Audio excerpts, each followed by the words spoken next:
فأعوذ بالله من الشيطان الرجيم بسم الله الرحمن الرحيم في قلوبهم مرض فزادهم الله مرضا ولهم عذاب أليم بما كانوا يكذبون صدق اللہ مولانا العظیم۔ میرے محترم دوستوں اور بھائی اور بزرگ، نبی کریم صلی اللہ علیہ وسلم نے ارشاد فرمایا، ان فی الجسد لمضغۃ اذا صلحت صلحت سائر الجسد واذا فسدت فسدت سائر الجسد الا وہی القلب، کہ انسان کے جسم کے اندر ایک گوشت کا ٹکڑا ہے، جب وہ صحیح ہوتا ہے تو پورا بدن اس کا صحیح ہوتا ہے، اور جب وہ بگڑ جاتا ہے، خراب ہو جاتا ہے تو سارے بدن کا نظام خراب ہو جاتا ہے۔ فرمایا کہ سنو، وہ انسان کا دل ہے۔ جتنے بھی پیغمبر اور نبی دنیا میں تشریف لائے، ان کی محنت کا مرکز انسانوں کے دل ہوتے تھے۔ امام غزالی رحمۃ اللہ علیہ نے اپنی کتاب کے اندر لکھا ہے کہ انسان کے دل کی مثال ایسے ہے جیسے ملک کے اندر کوئی بادشاہ ہوتا ہے۔ ملک کا بادشاہ ٹھیک ہو تو ملک کا نظام بھی صحیح چلتا ہے، رعایا بھی صحیح کام کرتی ہے۔ اگر ملک کے بادشاہ صحیح نہ ہو تو سارے ملک کا نظام، جیسے آپ دیکھ رہے ہیں آج کل، سارے ملک کا نظام درہم برہم ہو جاتا ہے۔ تو انسان کا دل انسان کے بدن کے اندر بادشاہ کی طرح سے، اس کے اندر اچھے جذبات ہوں، صحیح خواہشات ہوں، قابو میں کنٹرول میں دل ہو تو انسان کا نظام صحیح چلتا ہے، دنیا میں عزت، باوقار، سکون کی زندگی گزارتا ہے، دوسرے بھی اس سے امن میں رہتے ہیں۔ جب انسان کا دل بگڑ جاتا ہے تو وہ اپنے لیے بھی دوسروں کے لیے بھی نقصان دہ اور خطرناک ہو جاتا ہے۔ تو دلوں کا یقین کا صحیح کرنے کے لیے محنت ہے، جو پیغمبروں اور نبیوں کی محنت تھی، کہ لوگوں کے دلوں کا یقین اللہ تعالیٰ کی ذات پر آ جائے، انسان کے دل میں اللہ کی محبت آ جائے، اپنے خالق اور مالک کو پہچانے، اور انسان کے دل کے اندر یہ جذبہ ہو کہ میں اللہ کو راضی کر لوں، میری آخرت اچھی ہو جائے۔ جب دل کا یقین صحیح ہوتا ہے تو پھر خیر ہی خیر نکلتی ہے۔ جب دل کا یقین بگڑ جاتا ہے تو پھر جانوروں سے بھی زیادہ انسان بدتر ہو جاتا ہے، تھوڑے سے نفع کے لیے ملک کا، قوم کا، دین کا، لوگوں کا نقصان پہنچاتا ہے، جانوروں کی طرح سے خطرناک ہو جاتا ہے۔ دلوں کا یقین صحیح کرنے کے لیے محنت ہے۔ اپنے جو دل کو راستے جاتے ہیں وہ آنکھوں کا راستہ ہے، جو دیکھتا ہے انسان اس کا اثر دل کے اوپر پڑتا ہے۔ تو غلط چیزیں دیکھے گا، موبائل پہ، ٹی وی پہ، گندے ماحول میں رہے گا، غلط یقین دل کے اندر بیٹھے گا۔ تو اس لیے بزرگان دین فرماتے ہیں، جو انسان چاہتا ہے میرے دل صحیح ہو جائے، اس میں اچھی خواہشات، جذبات پیدا ہوں، یہ اللہ کی محبت آئے، اللہ کے قابل دل ہو جائے، کہتے ہر تمنا دل سے رخصت ہو گئی، اب تو آجا اب تو خلوت ہو گئی۔ جب تک کمینی دنیا انسان کے دل سے اس کی محبت نہیں نکلتی، اللہ کی محبت اس دل میں نہیں آتی۔ آرزوئیں خون ہوں یا حسرتیں پامال ہوں، اب تو اس دل کو بنانا ہے تیرے قابل مجھے۔ جب تک آدمی اپنی ناجائز خواہشات کو، جذبات کو نہیں دباتا، نہیں چھوڑتا، اس کا دل اللہ کے قابل نہیں ہوتا، اس میں اللہ کی محبت نہیں آتی۔ تو یہ 4 راستے ہیں، ان کی نگرانی کرنی چاہیے۔ غلط چیزیں آدمی نہ دیکھے، جو چیز دیکھتا ہے اس کا عکس دل میں آ جاتا ہے۔ اچھے ماحول میں رہے، اللہ والوں کو دیکھے، نیک لوگوں کو دیکھے، اچھی باتیں دیکھے۔ دوسری چیز انسان کا بولنا ہے، جو بولے گا اس کی بڑائی دل میں آ جائے گی۔ اگر ہر وقت اللہ کی عظمت اور بڑائی، آخرت کو بولے، اللہ کی باتیں کرے، اللہ کے رسول کی باتیں کرے، دین کی باتیں کرے، جنت و دوزخ کے تذکرے ہوں، بول بول کے کہ اللہ سے ہوتا ہے، اللہ تعالیٰ سب سے بڑے ہیں، جتنا بولے گا اتنا ہی یقین دل میں بیٹھے گا۔ آج ہمارے زبانوں پہ دنیا کی بڑائی کے تذکرے ہیں، پیسے سے ہوتا ہے، مال سے ہوتا ہے، اسلحے سے ہوتا ہے، فوجوں سے ہوتا ہے، بڑے بڑے عہدوں سے ہوتا ہے، تعلقات سے مسئلے حل ہوتے ہیں۔ تو یہ غلط یقین ہے، یہ بول بول کے بچہ سنتا ہے گھر میں، باہر میں، ہر جگہ کہ پیسہ ہوگا تو میں کامیاب ہوں گا، اس کے دل میں غلط یقین بیٹھ جاتا ہے، پھر وہ پیسے کے لیے حرام حلال ایک کر دیتے ہیں، جائز ناجائز۔ حدیث میں آتا ہے کہ قیامت کے قریب انسان کہے گا بس پیسہ ہونا چاہیے، اس کو اس کی کوئی ٹینشن نہیں ہوگی کہ حلال ہے کہ حرام ہے، جائز ہے کہ ناجائز ہے، وہ بس وہ یہ کہے گا پیسہ آنا چاہیے۔ یہ وہ دور ہے۔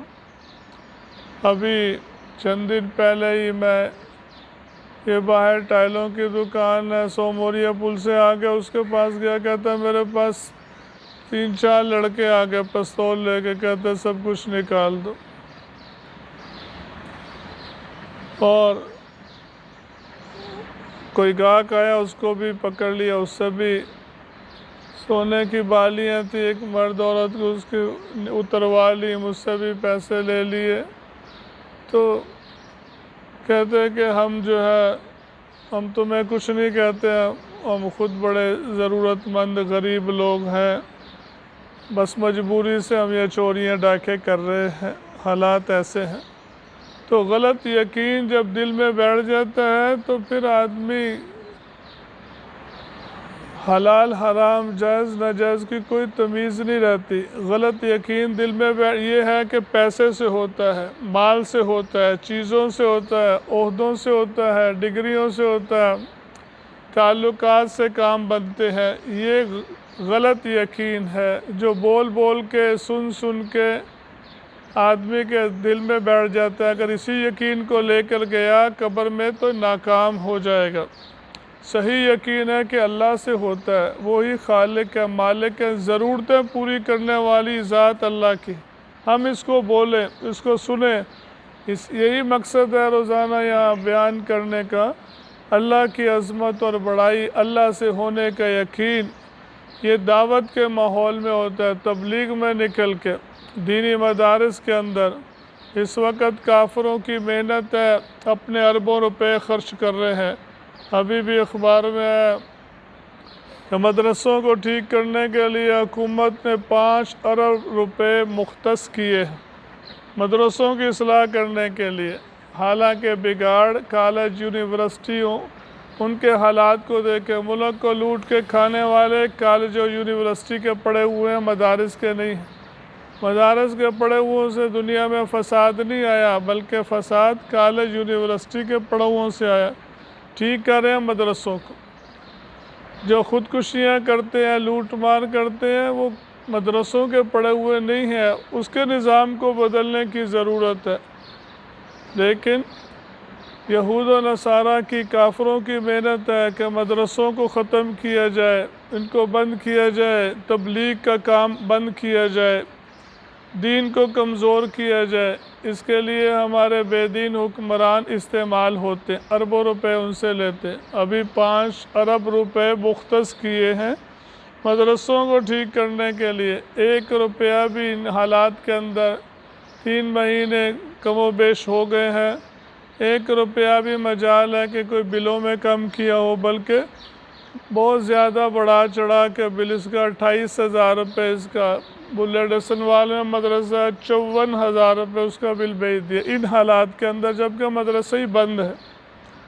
تو یہ مدرسوں کے ساتھ دشمنی رکھتے ہیں اور نقصان پہنچانے کے چکر میں ہے۔ یہود و نصارہ کافروں کو تکلیف ہے کہ مسلمان کے اندر جو دینداری باقی ہے، جب تک اس وقت تک مسلمان کو ہم جو ہے قابو نہیں کر سکتے، مسلمان کو ختم نہیں کیا جا سکتا جب تک مسلمان کے اندر جذبہ دینی ہے، اللہ کے ساتھ اس کا تعلق ہے، اور یہ مدارس کی وجہ سے ہے، تبلیغ کی وجہ سے ہے۔ اس لیے وہ اپنے پیسے کے زور پہ لالچ دے کے ڈرا دھمکا کے کوشش کرتا ہے کہ مسلمانوں کے اندر دینداری ختم کی جائے، مدارس کو ختم کیا جائے، نقصان پہنچایا جائے۔ اب کوئی بندہ اپنی جگہ مدرسے کو دینا چاہے نہیں دے سکتا، آپ کچہری چلے جائیں ان کو کوئی میں مدرسے کے لیے اپنا پلاٹ دینا چاہتا ہوں تو وہ کہیں کہ مدرسے کو نہیں دے سکتے، وقف نامہ نہیں ہو سکتا مدرسے کے لیے۔ یہ پلاننگ ہے اور کوشش ہے، بظاہر مسلمان ہے لیکن دین کو نقصان پہنچا رہے۔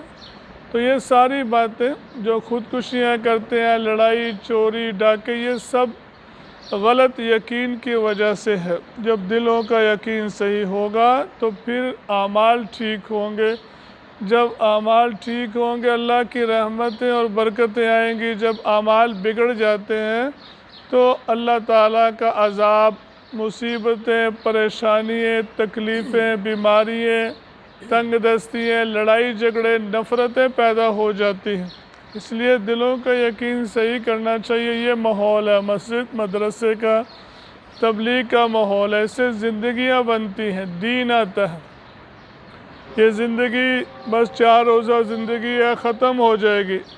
اگر ہم دنیا کی محبت لے کے چلے گئے، غلط یقین لے کے چلے گئے تو ناکام ہو جائیں گے۔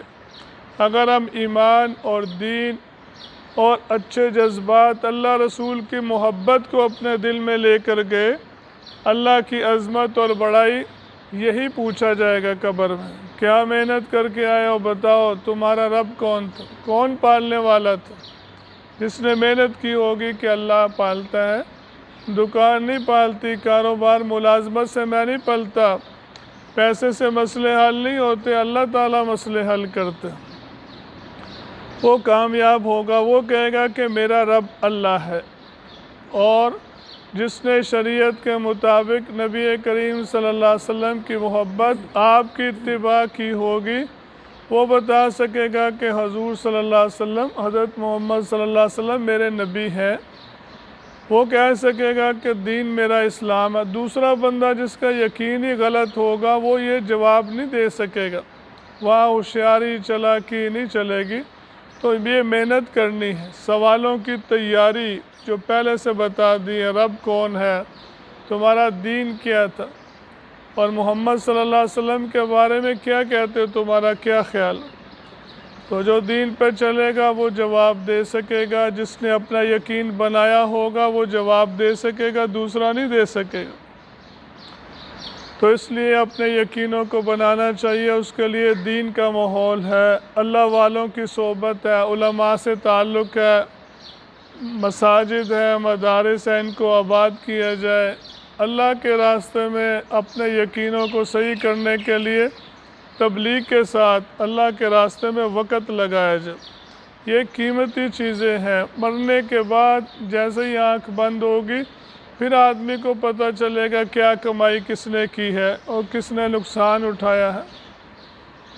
ذالک یوم التغابن، یہ دن ہے ہار اور جیت کا، کون ہار گیا کون جیت گیا، یہ دنیا دھوکے کی جگہ۔ تو 4 راستے ہیں، اپنی زبان کو ہم صحیح استعمال کریں، غیر اللہ کی بڑائی کو نہ بولیں، اللہ کی باتیں کریں، اللہ کے دین کی باتیں کریں، حضور صلی اللہ علیہ وسلم کی تعلیمات کا تذکرہ ہو، یہ صحیح استعمال ہے زبان کا، جس سے صحیح یقین دلوں میں بیٹھتا ہے۔ اپنی آنکھوں کا صحیح استعمال کریں، غلط اور حرام چیزیں نہ دیکھیں ورنہ غلط یقین بیٹھے گا۔ تیسری چیز، اپنے کانوں کی حفاظت کریں، صحیح بات کو سنیں، اللہ والوں کی، غیروں کی، بے دین لوگوں کی میوزک گانے نہ سنیں ورنہ آخرت کے اندر بندہ پچھتائے گا، غلط یقین لے کے جائے گا۔ اور چوتھی چیز، اپنے دل کو صحیح استعمال کرے، اپنے دماغ کے اندر صحیح سوچ رکھے، اللہ کے بارے میں، آخرت کے بارے میں سوچے، میں کون ہوں، کہاں سے آیا ہوں، کہاں میں نے جانا ہے۔ دل کو غلط جذبات، غلط باتیں نہ سوچے، اچھی باتیں، خیر کی باتیں سوچے۔ جو آج سنبھل کے چلے گا وہی آخرت کی خوشیوں میں پہنچے گا، اور جو پرواہ نہیں کرے گا وہ کل کو پچھتائے گا۔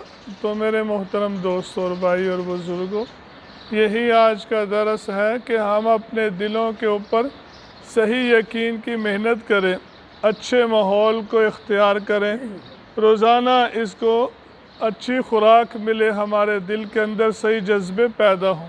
آج غلط جذبات ہیں مسلمانوں کے دلوں کے اندر، غلط جذبات ہیں، غلط یقین، غلط سوچ ہے، اس وجہ سے اعمال بگڑ گئے ہیں، اس وجہ سے حالات آ رہے ہیں۔ اس کو صحیح کرنے کا ایک ہی طریقہ ہے، اپنے دلوں کے یقین کو صحیح کیا جائے۔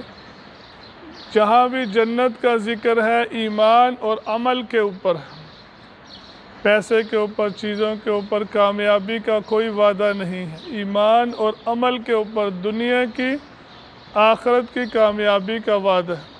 اور ایمان بنتا ہے دعوت کے ماحول سے، اور اس کا کوئی طریقہ نہیں ہے۔ اللہ تعالی ہم سب کو صحیح یقین نصیب فرمائے اور عمل کرنے کی توفیق عطا فرمائے۔